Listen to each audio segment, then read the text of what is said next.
Son las 8:11. Buenos días, Eury Cabral, adelante.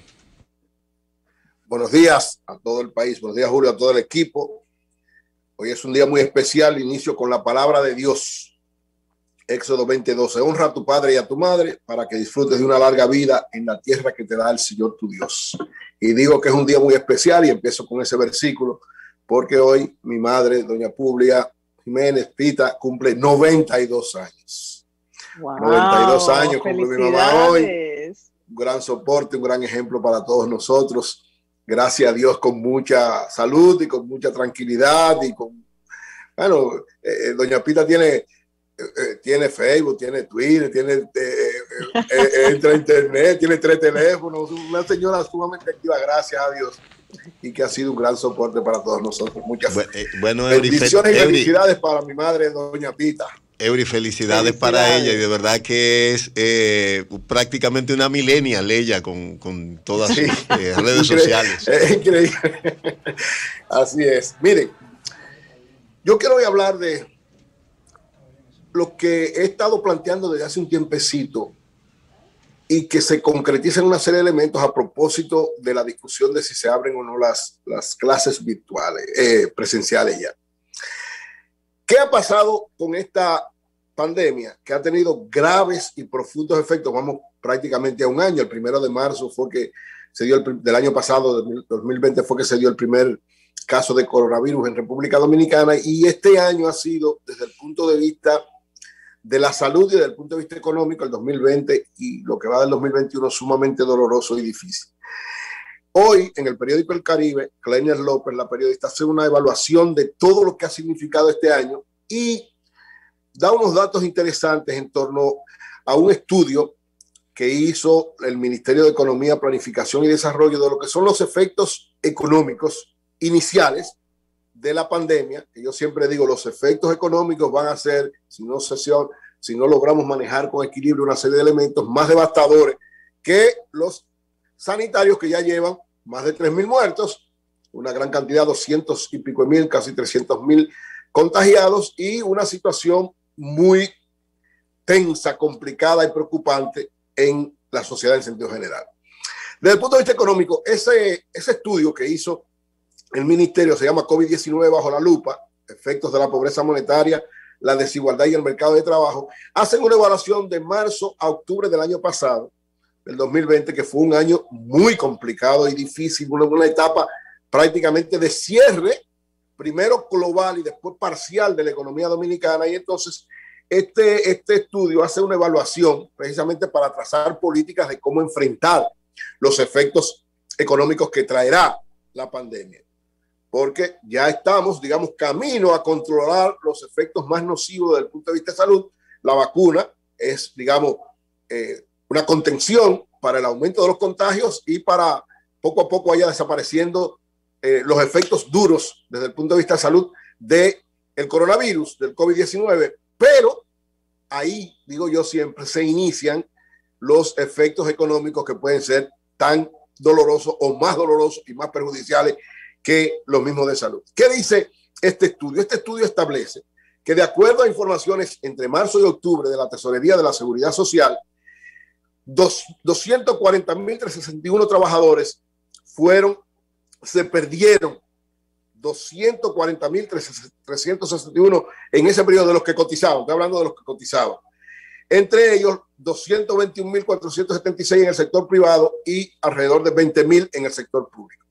Esos se perdieron en ese periodo de establecer, o sea, dejaron de cotizar. Entonces, esto provocó, lógicamente, un incremento de la pobreza monetaria, de la capacidad de consumo de la gente, la caída de los ingresos en la escalera social y afectar todo el entorno económico desde el punto de vista de lo que es el bienestar de la población. Y era lógico entenderlo. Cuando usted cerró la economía, cuando usted cerró todo esto, y esto es para los formales, porque los informales fue peor todavía. Los niveles de pobreza monetaria y de pobreza real se incrementaron extraordinariamente, ya lo veremos cuando lo midan en el año 2020. Y da un dato que, aunque es un dato genérico, muestra cómo impactó desde el punto de vista del incremento de la pobreza y de la pérdida de ingresos de parte de mucha gente en ese periodo.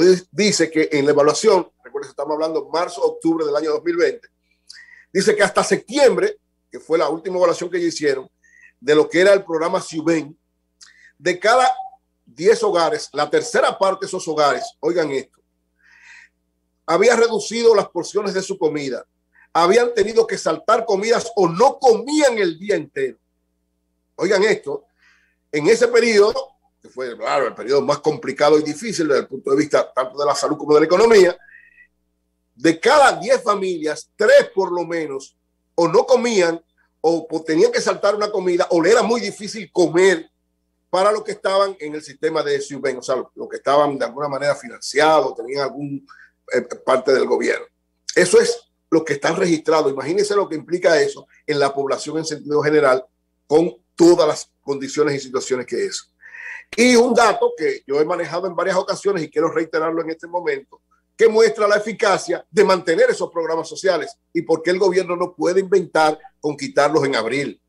Dice el propio, esto es un estudio del Ministerio de Economía, Planificación y Desarrollo, dice que los programas Quédate en Casa y Fase 1 evitaron que 752.395 dominicanos cayeran en la condición de pobreza monetaria, es decir, cayeran en pobreza, casi 1 millón de gente, pero más todavía. ¿Qué dice ese estudio? Que 315.431 personas pudieron haber caído en la indigencia y no cayeron en indigencia, es decir, en la miseria absoluta por esos programas sociales.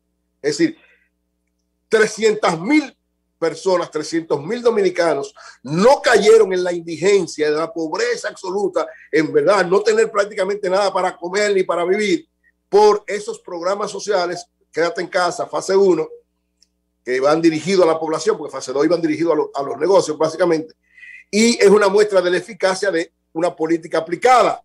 Entonces, por eso digo, si hicieron esa evaluación, lo correcto y lo lógico es que mantengan, por lo menos mientras la economía tiene un crecimiento, tiene una consolidación más grande, esos programas sociales.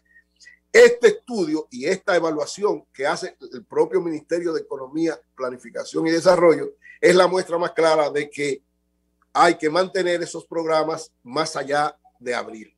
¿Por qué? Porque las condiciones, desde el punto de vista de la economía, aunque hemos tenido una relativa dinamización, ciertamente todavía falta mucho para superar este asunto y para que los efectos económicos no sean más perjudiciales aún que los efectos desde el punto de vista sanitario, desde el punto de vista de la salud.